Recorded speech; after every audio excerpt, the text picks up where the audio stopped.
Hey guys, welcome to Surviving the 100. Today we're talking about Season 5, Episode 2, where all of our favorite characters are trapped underground. Showrunner Jason Rothenberg is in the studio again to talk about the episode. Let's see what kind of dirt he has for us. Puns are hard. So let's talk about Octavia's journey. R.I.P. Jaha. Oh, we'll get there, we'll get there. Okay. Octavia's journey at the beginning of this episode was benevolent, they're just stealing blankets, give them back, and then goes very quickly to capital punishment.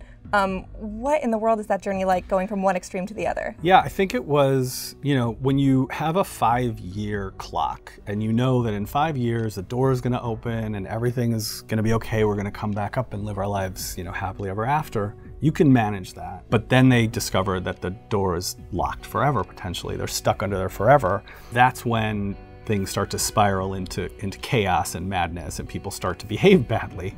And it forces Octavia to sort of lead.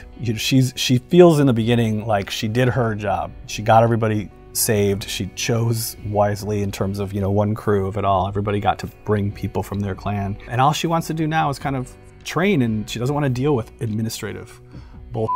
And so, ultimately, she has to step up. This is, sort of the story of how she becomes the Red Queen. Sky Rippa becomes the Red Queen. She has a lot of names at this point. She does. As Marie says, she was the girl under the floor, then she was Grounder Pounder, not a name that I advocate. I loved that name, though. Then she became Sky Rippa, and now she's Blood Arena. And what does that do to her emotionally, to reinstate the law that killed her mother?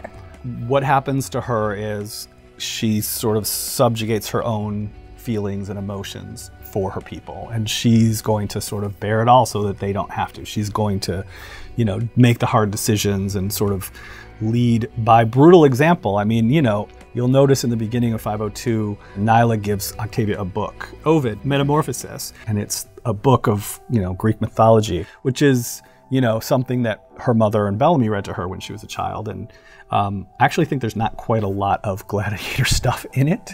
I actually like the title Metamorphosis, and I thought the first line of the text of the book was really sort of appropriate for the metamorphosis she was going to undergo. So this is the sort of world that she's recreated now. Now we can actually talk about Jaha's death, which I was wrecked. But why did this feel like he was the character that we needed to see die? And why was it sort of a fitting end for him? Or why was it not a fitting end for him? The thing that was the most important to me about his exit from the show was that he would go out as a hero, that he would go out as someone whose death made you feel sad, as opposed to like rooting for the death of a bad guy, And I think Jaha's journey on the show was controversial in the sense of sometimes he was heroic and sometimes he was so obsessed with saving his people that he was throwing kids overboard and feeding them to sea monsters, right? Like the guy he was extreme. Yeah, plus. He was extreme. And, Isaiah's a riveting actor, and I really wanted to make sure that this story made us feel something.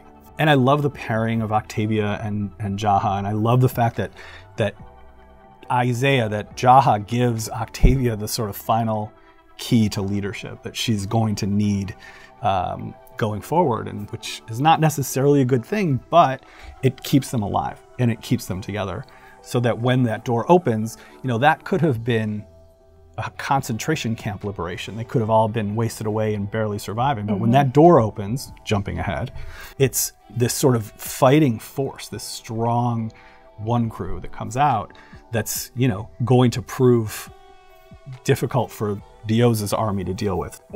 Everybody has a different take on Octavia as a leader. And 6 years later, where does everyone fall? There's Indra to consider, there's Kane, there's Abby, there's Miller, there's everyone inside the bunker sort of plays a different role.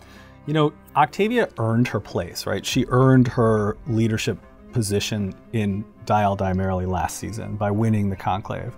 But that wasn't the end of it. You still need to show up and do the hard thing, and really, in this case, it was hard for her, but she had to realize that, and this was the other thing, by the way, about Jaha, like we wanted him to go out as a hero and B, who someone was consistent with, still wanting to do what was right for Sky Crew. And Octavia's forced in this episode to realize that they're her people too.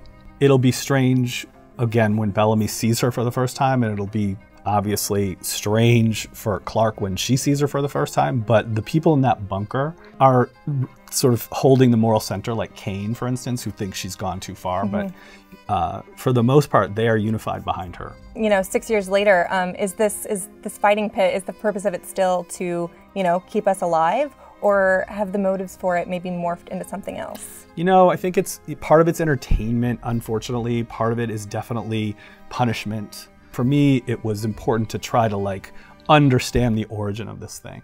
And we saw it at the end of 501. We go back and we realize sort of where it began in 502. And the ending of this episode is obviously a big cliffhanger again. Kane is down in that fighting pit. Oh, yeah. How worried should we be for him? Is he gonna be okay? You should be worried for him, for sure. That's all I'll say about that. Okay, well, now we're gonna kick it over to the Death Watch. I think you know who is going to be on my list this week. Thank you so much, Jason, for coming in and talking to us about this episode. Thank you.